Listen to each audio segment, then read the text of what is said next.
Hi guys! Today I am doing something a little personal, very personal actually. Today I am doing my third Let's Talk video and I am going to be talking about dealing with breakups. Specifically, a breakup from a romantic relationship. Now before I get started with the video, I'd like to give you a little intro of why I am making this video. Obviously, this is something very personal to me and I'm going to be sharing with you my personal experiences with dealing with breakups and heartbreaks and rejection. And to be quite honest with you, I'm a little scared of putting this out on the internet, but I feel like I needed to do this for myself, mostly to document myself and to be able to look back how well I'm doing. Let's see, this is not gonna be, I'm probably not gonna try to be really funny in this video, but I'm gonna be pretty serious. I was in a committed relationship for 1 year.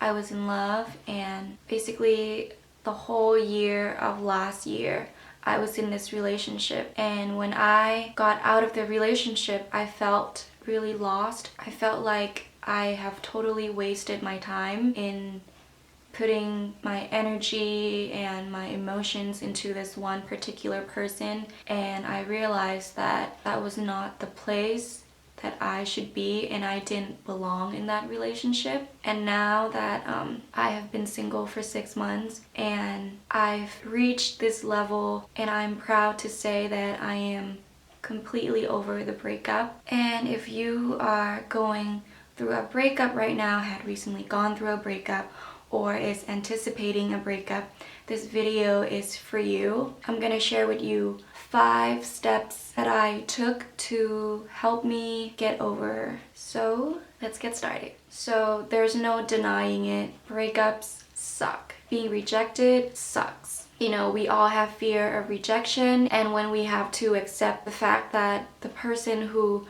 was so in love with us no longer wants us, that is a really sad thing, and that tears you down and that breaks you apart and that hurts you. First step of dealing with a breakup is to cry. You need to allow yourself to cry and be sad. You need to allow yourself to be in the grieving process. You have to grieve properly. You have to let it out, cry, be in tune with your emotions. Accept the fact that it sucks and you're sad and you're a little lost and confused and you're rejected. You know, you lost the person and the relationship is gone.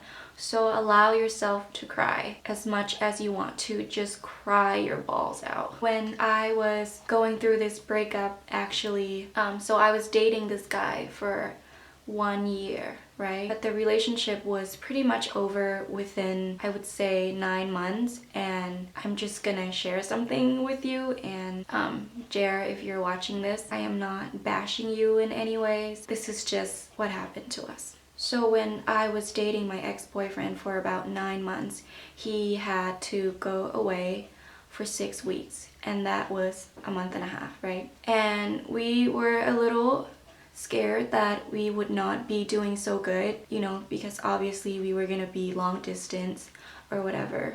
He works in film, so he was going away to Massachusetts for 6 weeks. And there was also a difference in the time zone, so our communication was not the best. Long story short, we were fighting and we broke up within, I'd say, a couple weeks of him going away. Basically, we stopped talking completely for a whole week, and about 1 week before he was coming back, he actually came back 2 weeks earlier, so he was actually only gone for a month. After 1 week of breaking up, we got back together, and after getting back together for 1 week, he came home and we made up in person and we kind of talked it out. We didn't really communicate that well, and we thought that everything was going to be okay. But deep down inside of me, now that I am completely out of the relationship, I realized that it was already over. And I remember trying to cope with that breakup by denying how I felt. I wouldn't really cry. I wasn't really crying. I cried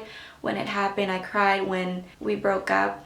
But within that 1 week of us not talking, I cope with my heartbreak by watching a lot of Scooby-Doo's on Netflix and just eating a lot and kind of just distract myself from not accepting that the breakup was real. You know, of course, 3 months later, we broke up again, and that was it. And I knew that that was real, and I was in denial a little bit that it was over, and I had to cry, and I cried and cried and cried, and I cried a lot. And you need to cry too. If you feel like crying, just cry, girl. Just cry. And honestly, personally, I'm very blessed with very loving and understanding parents. I told them everything about the relationship. I told them what happened and why we broke up and how I felt, and they were there with me the whole time, and I told them everything, and I was not afraid to cry in front of them, and they were there for me to support me, which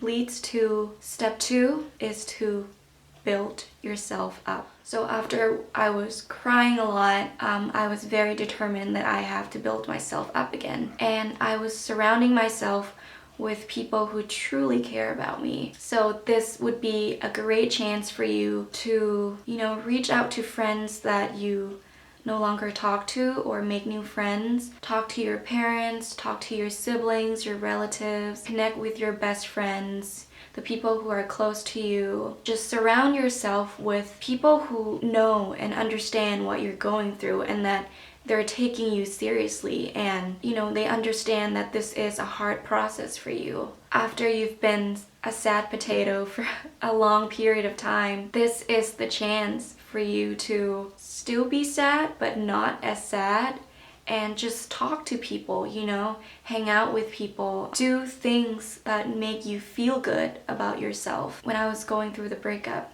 so in the beginning, when the breakup was still fresh and new, after I was crying a lot, I was like, you know what, like, I am done crying.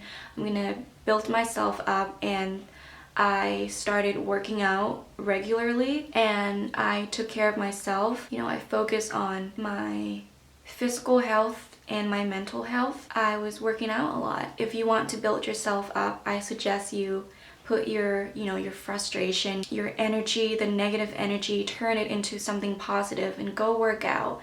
If you want to do something different, go do it. Take care of yourself. And with the process of building yourself up, my third step is to explore. This is the time for you to go and try new things, to learn something, to challenge yourself in doing something different. Go explore. If you've been wanting to learn how to cook, go learn how to cook.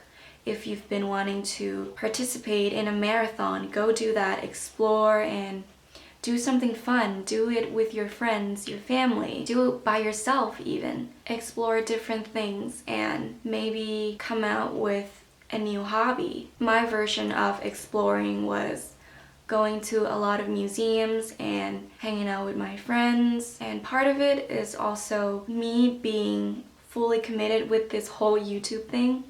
Go out there and try new things. I'm not saying you should go and do cocaine, but do something new, something fun. And after you've cried, you built yourself up, and you explored, my step 4 is to date.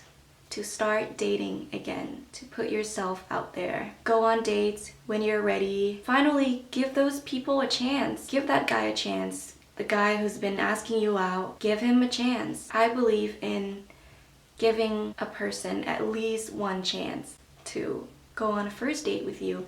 And if it doesn't work out, that's totally fine. At least you gain something. Dating again is really important because you need to get out there. And when someone else is interested in getting to know you and potentially be in a relationship with you, that's really refreshing. It makes you feel wanted again after being rejected by the person that you love so much. Allow yourself to go on dates, go and meet new people, sign up for that dating app if you need to and if you want to. And remember to have fun. This is your time to really be in tune with yourself. If you're not ready to date someone new, date yourself. Take yourself out on a date. Treat yourself. Go on dates with your best friends. Do something cute together. Do something cute with yourself. Go and get brunch. Go to the movies. You know, treat yourself. And when you're ready, you can finally go on a nice romantic date with someone special. If you're not ready, of course, I'm not saying go out there and date multiple guys, but when you feel like you're ready, and if that cute guy is asking you out, just give him a chance. Go on a date with him. It won't hurt. And finally, my last step of dealing with breakups is to love. Love yourself, most importantly. Love others around you passionately. If those people were there for you when you were down at your lowest, show them appreciation. Let them know that you really appreciate their company and their understanding and their love and care for you. If your best friend has always been there for you, reward them with kindness. Do something nice for them. And above all, when you're ready, allow yourself to fall in love. And if you're not, that's totally fine. So those were my 5 steps of dealing with breakups. I hope that was helpful. If you are going through a breakup right now, I just want you to know that you are gonna be okay. As cliche as that sounds, you know, this too shall pass. You're gonna be able to smile again. You're gonna be able to laugh again. You're gonna be able to fall in love again. This is not the end of the world. You have to come first. If you enjoy this video, don't forget to give it a thumbs up. Subscribe to my channel if you haven't. I'm posting a new video every week, or at least I try to. Yeah, thank you so much for watching. It means a lot to me. I hope you are having a great day, and I will see you in my next video.